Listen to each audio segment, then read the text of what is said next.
اسی طرح آج جو ہمارے اس پروگرام کی زیر صدارت فرما رہے ہیں رونق بنے بیٹھے ہوئے ہیں آج کی بڑی جاندار شاندار بڑی باوقار جو آج کی طرف فرما رہے ہیں ہم سب کے مشکل کرم فرما مربی تعلیم حضرت علامہ مولانا مفتی نجیب صاحب اپنی پرنسپل مدرسہ جامعہ قاسمیہ فتح پور سے تشریف لائے ہوئے ہیں۔ اس وقت بڑے ادب کے ساتھ آج میں حضرت سے گزارش کر رہا ہوں کہ حضرت تشریف لائیں اور اپنے صدارتی خطبے سے سامعین کو نوازیں، اسی باتوں سے نوازیں۔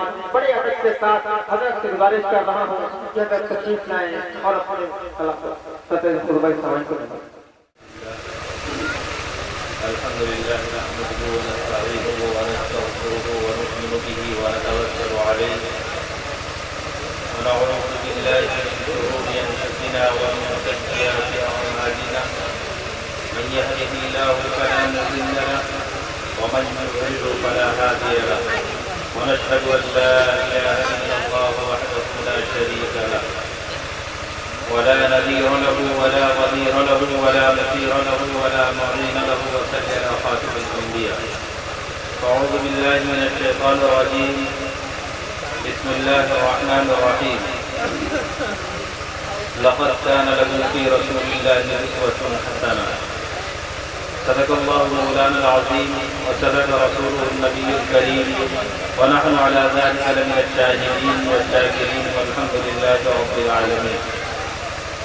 میرے محترم بزرگوں اور عزیز ساتھیوں، اللہ رب العزت کا بے انتہا کرم اور اس کا احسان ہے کہ اس نے ہم سب کو ایمان جیسی عظیم دولت سے نوازا اور اپنے آخری نبی آقا مدنی جناب محمد رسول اللہ صلی اللہ علیہ وسلم کی امت کے اندر پیدا فرمایا۔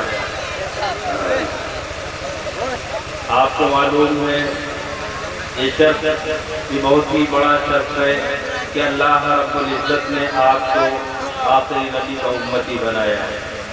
بہت سارے انبیاء کرام نے اس کے آرزو اور تمنا کی اور اللہ رب العزت سے دعائیں کیا کرتے تھے کہ اللہ مجھ سے نبوت دے دیجیے اور مجھے آخری نبی کا امتی بنا دیجیے۔ اللہ نے آپ کو آخری نبی کا امتی بنایا ہے، بغیر مانگے ہوئے اللہ رب العزت نے اس عظمت سے اور اس دولت سے سرفراز فرمایا ہے۔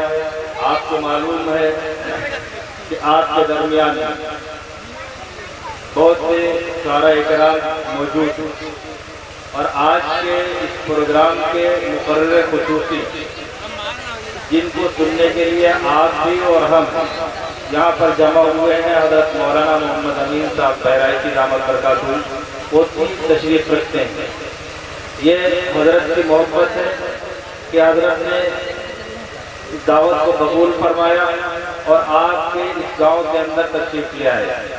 آپ کے پاس وقت بہت مشکل سے ملتا ہے، روزانہ پروگرام رہتے ہیں باہر نکل کر، حضرت تشریف لائے، اس کے لیے ہم ان کا بے حد ممنون اور مشکور ہیں۔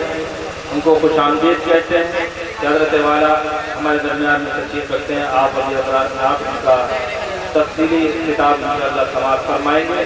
میں چند منٹ آپ سے گفتگو کرنا چاہتا ہوں۔ بیان حضرت کا ہوگا، گفتگو صرف یہی کرنا ہے کہ اللہ رب العزت نے ہمیں اس مرتبے سے سرفراز فرمایا کہ ہمیں آخری نبی جناب محمد رسول اللہ صلی اللہ علیہ وسلم کا امتی بنایا۔ یہ ہمارے لیے فخر کی بات ہے۔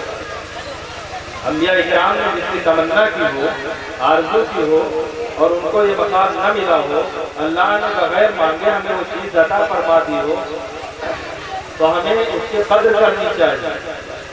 آپ کو معلوم کس طرح سے آپ کا مقام اور مرتبہ ہے۔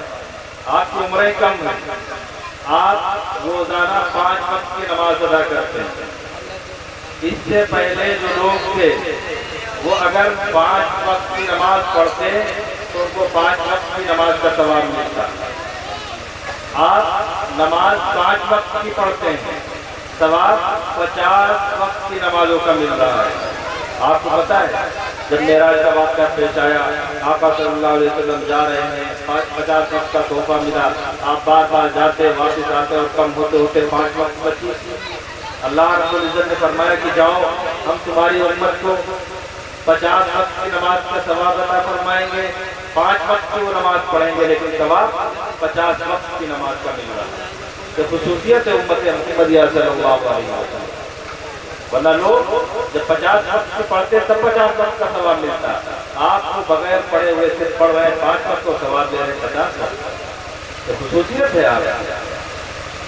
اب ہماری اور آپ کی ذمہ داری بنتی ہے کہ ہم اپنے آپ کو مسلمان کہتے ہیں، ایمان والا کہتے ہیں، اور ہم کلمہ پڑھتے ہیں لا الہ الا اللہ محمد رسول اللہ، اور کہتے ہیں کہ ہمیں محمد رسول اللہ صلی اللہ علیہ وسلم سے محبت ہے، ہم اسلام والے ہیں، ہم دیندار ہیں، لیکن دیکھا یہ جا رہا ہے کہ ہم صرف نام سے مسلمان ہیں، اپنے آپ کو مسلمان کہتے ہیں، اسلام والا کہتے ہیں، لیکن جب کام آتا ہے تو سارے کام ہمارے اسلام کے خلاف ہیں۔ تو ہمیں یاد نہیں رہتا ہے جب مسلمان ہیں، دوسرا دیکھے گا وہ کیا اثر لے گا، وہ کیا کہے گا۔ جناب محمد رسول اللہ صلی اللہ علیہ وسلم نے جو تعلیمات اسلام کی پیش کی ہے، محمد رسول اللہ نے جو سکھایا اور بتایا ہے، اگر آپ اس پر عمل کرنے والے ہیں تو ہم محمد رسول اللہ سے محبت کرنے والے ہیں، ورنہ صرف ہم کہنے والے ہوں گے ہمیں حضور سے محبت ہے، ہم اسلام والے ہیں، ہم اسلام والے نہیں ہو سکتے ہیں، ہم حضور سے محبت کرنے والے نہیں ہو سکتے ہیں۔ محبت کرنے والے تو تب ہوں گے جب حضور جیسا ہمارا چہرہ ہوگا، حضور جیسا ہمارا مزاج ہوگا، ہمارے اخلاق حضور والے ہوں گے، ہماری چال حضور والی ہوگی، ہمارا لباس حضور والا ہوگا۔ جب ہم لوگوں سے گفتگو کریں گے تو یہ پتہ چلے گا کہ محمد رسول اللہ سے محبت کرنے والا ہے، اس کے اخلاق کتنے اچھے ہیں، اس کا مزاج کتنا اچھا ہے۔ آج دیکھا یہ جا رہا ہے کہ ہم اپنے آپ کو مسلمان بھی کہہ رہے ہیں، ہمارے مزاج کتنے خراب ہیں، ہمارا اخلاق کتنا خراب ہے کہ ہم بھائی سے بھی اچھے انداز میں گفتگو کرنا بھی پسند نہیں کرتے، تو دوسرے سوچے جائے دور کی بات۔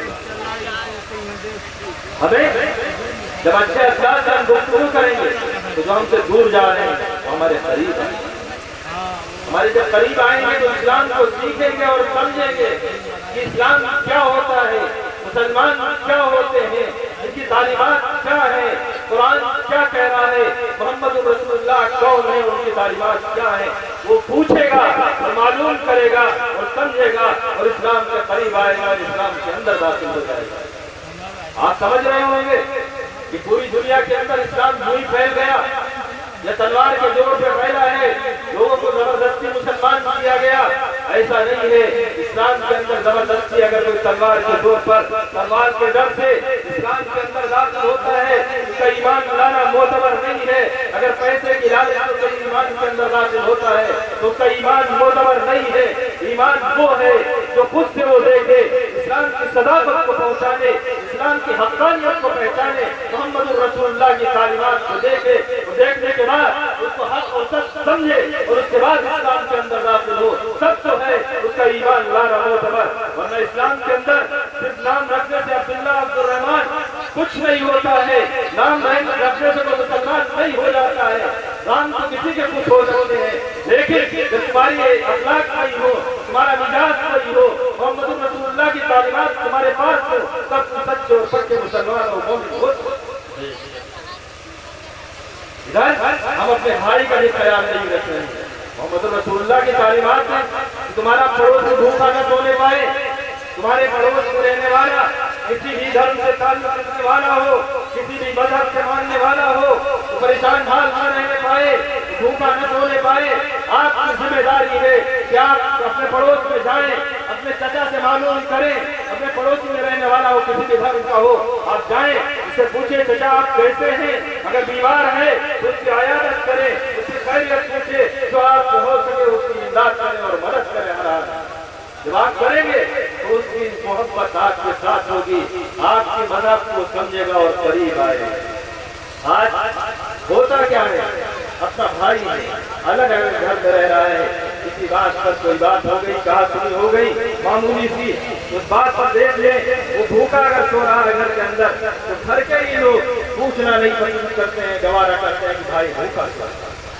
کیسے مسلمان، کیسے اپنے آپ کو کہتے ہو کہ محمد رسول اللہ سے محبت کرنے والا؟ محمد رسول اللہ کی تعلیمات تجھے ہیں کہ تمہارے محلے میں رہنے والا، تمہارے پڑوس میں رہنے والا، کسی بھی دھرم سے تعلق رکھنے والا ہو وہ بھی بھوکا نہ سونے پائے، اس کو بھی پریشانی نہ ہونے پائے، جا کر کے اس کی بھی خیریت معلوم کرو، اس کی پریشانی دور کرو۔ تو اپنے بھائی کی خیریت معلوم کرنے کے لیے تیار ہو، اپنے آپ کو مسلمان کہتے ہو، اور اس کے بعد کہتے ہو ساری دنیا کی مصیبتیں ہمارے اوپر آ رہی ہیں، تمہارے اوپر نہیں آئیں گی تو اور کس کے اوپر آئیں گی؟ تم نے اللہ کے غضب کو دعوت دی ہے، اللہ کے غصے کو دعوت دی ہے، اللہ کو ناراض کیا ہے، جس سے رب العالمین نے روکا ہو وہ کام کرو، اور اس کے بعد کہو کہ اللہ رب العزت ہماری دعاؤں کو قبول نہیں کرتے ہیں، اللہ رب العزت مصیبتیں ہمارے ساتھ بھیجتے ہیں۔ یہ مصیبتیں آج کی نہیں ہیں، بلکہ ان مصیبتوں کو ہم نے خود دعوت دی۔ اگر آج ہم نے اسلام کی تعلیمات پر عمل کیا ہوتا تو لوگ آج کی بڑی تعداد میں اسلام کے اندر رابطے ہو رہے ہوتے، آپ سے نفرت نہ کر کے آپ کے قریب آ رہے ہوتے۔ آپ کو پتا ہے حضور اکرم صلی اللہ علیہ وسلم کے دور میں کیا ہوتا تھا؟ کوئی بھی آ جائے، کہیں کا رہنے والا ہو، اس سے مذہب نہیں پوچھا جاتا تھا، اس سے دھرم نہیں پوچھا جاتا تھا، حضور اس کی فوراً مہمان نوازی کرتے اور اس سے خیریت معلوم کرتے، کہاں سے آئے ہو، خیریت تو ہے، آپ رکنا چاہتے ہیں تو ٹھہر جائیں، ہم آپ کے لیے انتظام کرتے ہیں۔ اس طرح سے محمد رسول اللہ کرتے تھے۔ آپ کو پتا ہے ایک بار ایک یہودی تھا، اس کا انتقال ہو گیا، اس کا چھوٹا سا بچہ تھا، کچھ بڑا ہوا، اس کی جو زمین اور جائیداد تھی اس کے بھائی نے سب ہڑپ کر لی، جب بھائی نے لے لی، اس کی بیوی کے پاس بیوہ کے پاس کچھ نہیں بچا، یہاں تک کہ ایک چادر تھی وہ بھی پھٹی تھی۔ جب بچہ تھوڑا بڑا ہوتا ہے اپنی ماں سے کہتا ہے امی تمہارے پاس چادر ایک ہے وہ بھی پھٹی ہوئی ہے، میں چاہتا ہوں کہ جا کر کے چچا سے ایک چادر مانگتا ہوں۔ اس کی ماں کہتی بیٹا خبردار چچا کے پاس نہ جانا، چچا چادر نہیں دے گا بلکہ تجھے مارے گا۔ بیٹا کہتا نہیں میں چادر لینے کے لیے جا رہا ہوں، ایک معمولی سی چیز ہے، میں اپنے باپ کی جائیداد مانگنے کے لیے نہیں جا رہا ہوں، میری باپ کی جو جائیداد کا ہڑپ کی وہ دے دو۔ چچا ایک چادر تو دے ہی دے گا، ضد کرتا رہا، ماں نے اجازت دے دی جاؤ۔ جاتا ہے اپنے چچا سے کہتا ہے، چچا اپنے چودھریوں کے ساتھ بیٹھا ہوا ہے، ہنسی اور مذاق کر رہا ہے، وہ بچہ پہنچتا ہے جا کر کہتے چچا مجھے ایک چادر کی ضرورت ہے، میری ماں کے پاس پہننے کے لیے نہیں ہے، ایک چادر دے دو۔ اچھا چادر لینے کے لیے آئے ہو، تمہیں ہم چادر دیں گے۔ چچا اٹھا اور مارنا شروع کر دیا، وہ بچہ بھاگتا ہے، اسے اٹھا کے پتھر بھی مارے، اس کے سر پہ لگے، چوٹ لگی، خون بہ رہا ہے، وہ بچہ بھاگتا جا رہا ہے، سامنے سے ایک چکا آ رہا تھا، اس نے پوچھا بیٹا کیا ہوا؟ کہیں گے چچا کے پاس چادر لینے کے لیے گیا تھا، چچا نے اس طرح سے مارا۔ اس نے کہا اچھا چچا نے چادر نہیں دی؟ کہا نہیں دی۔ کہیں گے ایک پتہ میں بتاتا ہوں، تم وہاں چلے جاؤ، وہاں تمہیں چادر مل جائے گی۔ وہ پتہ کون سا ہے؟ اس نے بتایا کعبے میں چلے جاؤ، کعبے کے پاس مکے میں کعبے کے پاس جا کے دیکھنا ایک محمد نام کے سب بیٹھے ہوں گے، ان سے جا کر کے چادر مانگ لینا۔ وہ لڑکا آتا ہے اپنی ماں کے پاس پہنچتا ہے، ماں دیکھتی ہے کہ بچہ خون سے شراب ہو رہے، تڑپ جاتی ہے، ماں اس کے خون کو صاف کرتی ہے کہ بیٹا میں نے تم سے کہا تھا کہ چچا سے چادر مانگنے نہ جانا، چچا تمہیں مارے گا لیکن تم مانے نہیں، دیکھو چچا نے تمہیں مارا ہے۔ بیٹا کہتا ہے امی ایک جگہ اور پتہ چلی ہے، میں چاہتا ہوں وہاں سے چادر لے آؤں۔ ماں کہتی بیٹا ابھی سمجھایا تھا کہ چچا کے پاس نہ جانا، وہ مارے گا، پھر جاؤ گے پھر مار کھا کے آ جاؤ گے، بیٹا کہیں نہ جانا، ہم ایک ہی چادر میں اسی طرح گزارا کر لیں گے۔ بیٹا نہیں مانتا ہے، ضد کرتا ہے کہ اب کی بار ہم ہوشیار ہو گئے ہیں، اب اگر مارنے چلیں گے تو ہم بھاگ لیں گے پہلے سے۔ ماں اجازت دے دیتی ہے۔ اب وہ لڑکا جاتا ہے، جانے کے بعد کعبے کے پاس دیکھتا ہے کہ چند لوگ بیٹھے ہوئے ہیں، حضرت ابو بکر بھی ہیں، حضرت عمر بھی ہیں، حضرت عثمان بھی ہیں، حضرت علی بھی ہیں۔ وہ دیکھتا ہے اور چکر لگاتا ہے، لگانے کے بعد اس کو سمجھ میں آتا ہے یہ نورانی چہرے والا شاید یہی محمد ہے۔ جاتے محمد رسول اللہ صلی اللہ علیہ وسلم کے کندھے کے اوپر وہ بچہ ہاتھ رکھ دیتا ہے اور ہاتھ رکھ کر کے کہتا ہے کان میں آپ محمد ہیں۔ محمد رسول اللہ فوراً اٹھ کر کے کھڑے ہو جاتے ہیں، اس بچے سے پوچھتے تم کون؟ تو بچہ کہتا ہے میں یتیم ہوں۔ حضور اس بچے کو اپنے سینے سے لگا لیتے ہیں، اس کا دھرم اور مذہب نہیں پوچھتے ہیں کہ تم کس مذہب سے ہو، کس دھرم سے تمہارا تعلق ہے۔ محمد الرسول اللہ کہتے ہیں بیٹا